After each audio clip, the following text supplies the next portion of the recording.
Hey everyone, welcome back to our channel How to Tutorials. In this quick video, I will show you how to log into the Etsy app on your mobile phone step by step.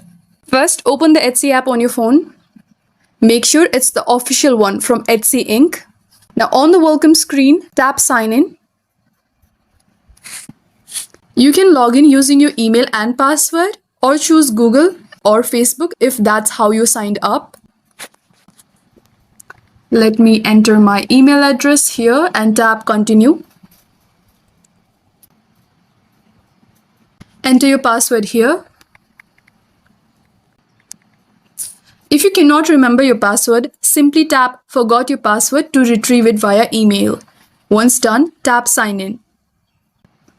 Let me solve this CAPTCHA for the verification purpose.